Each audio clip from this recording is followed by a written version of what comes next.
Hello, it's 10 Minute Expert, where I use my 25 years as a professional wildlife photographer to bring to you essential info. And this week, it's what's the best lens for wildlife photography? Keep watching. Alright, so this is my view of what the best lens is for a wildlife photographer using all of my experience. And I've been through a lot of changes in my career. When I started off, a 600mm for me was the panacea. It was what I wanted to own. It was the only thing in wildlife photography. And in those days, it was like a badge.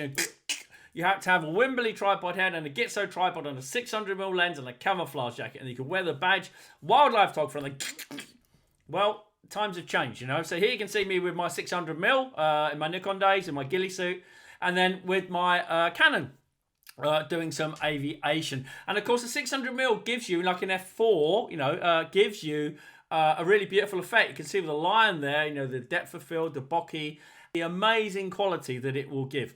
Okay. You are paying for that quality, right? And there are serious wildlife and sports professionals and other people that need that absolute pixel quality. But don't feel that if you can't afford a 600mm lens, okay, you're in the cold. You're not a wildlife photographer, because you are. Because the biggest is not always the best.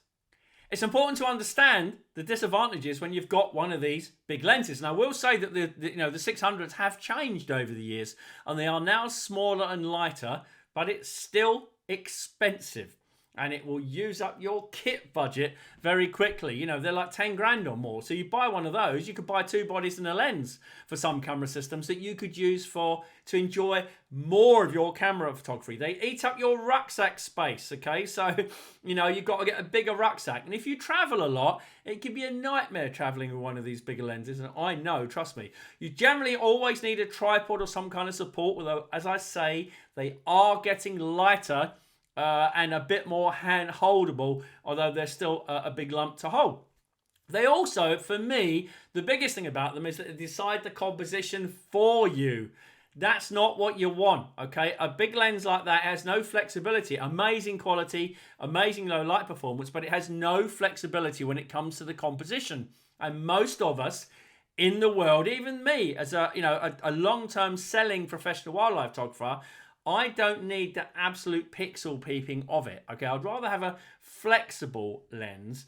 And so my whole career, the last 20 years, has been based around using a lot more flexibility than a 600mm provides. And I may not use a 600 ever again. I may get one in for a certain project, but I certainly will never own one, because the price that they are, I can't afford it, and I would rather buy a lot of other camera gear for that same money for me. And let's talk a bit more about that. Look at this image, right? Not taken with a 600mm lens, taken with a Nikon 28-300. Lens that was £700. Nobody looked at it twice. I won this Nature's Best Award with it. It's one of my most iconic pictures ever. I used it for gorillas as well. It was a great lens. It was small, it was flexible, it was quality, good enough, and the pictures have sold worldwide, okay? Look at this penguin. It got specially commended in the Wildlife Photographer of the Year, and it's now in the finals of the Comedy Wildlife Awards. Fingers crossed, and thanks for voting for me if you did. Taken with a 24-70. When I go deer stalking, you can see here with my dodgy outfit, I go with 100-400, okay? I go out with 100-400. I don't need to go out with a huge lens, okay, because I can't handle a huge lens, okay? 300-8 is another lens I go out with when I'm deer stalking, because it's small enough. You say, yeah, Andy, 300-8 is fixed again. Yeah, but it's a smaller fixed. Okay, so it gives you all the benefits of a bigger fixed, but it's 2.8, which gives you bokeh, which is fantastic. You can put converters on it so you can get closer, or crop, which is a new thing, but it's small and it's compact. And it also allows you to frame a wider picture. When I'm doing deer, that's what I need to do. This tiger, 70-200 2.8. These elephants in front of Kilimanjaro on a rare clear day, 70-200 2.8. And last month, this dancing shafaka, 70-200 2.8 on the Sony A1 G Master. Fantastic, because I get bokeh, I get speed, and it's light and flexible. In fact, 95% or more actually of the pictures I shot in Madagascar were with this very lens here. So 70-200 2.8. Now in the old days, I did stuff like this, right, with a wide angle. Please don't try this at home. It only works because rhinos, white rhinos, they kind of take 15 minutes to think that you're there and 15 minutes to think about what to do. So it kind of works. Please don't do this. But this was last week, 24-70 again. So wide angle, really great shot. If I'd have had a 600 on this, I'd have been so limited to them being far off. Once I get close, I'm doing pictures of their heads and stuff, okay? So it's always better, in my view, to be flexible and to have a lens that exudes flexibility, but also affordability, because not all of us can afford to buy a 10 grand lens. It's a bit of a badge that people buy, and I don't like that badge. Okay, for me, I would rather have flexibility for composition. Most of the Canon photographers, okay, that I have on my workshops and my safaris have that 100 to 500. Someone has a 300 to 8 or a 400 to 8, but no one has a 600 f4. Most of the Nikon photographers I deal with have the 180, the 600, I believe, or whatever. I believe Canon's got a 200 to 800 as well. You know, these are flexible lenses. As you know, I've used the OM system, and I'm going to grab one here. You know, this is the 150 to 600, which is a 300 to 1200, which is a fantastic range. They, of course, make the really good 150 to 400 that I've been using for many, many years. You know, and finally with Sony, of course, they do a big 600 f4 that's very light and cool, and I might use it for some things, but I'll never own one. This is what I'm going to buy. This is a 200 to 600. It's £1,000. It's just £1,000. Just £1,000 for quality like this.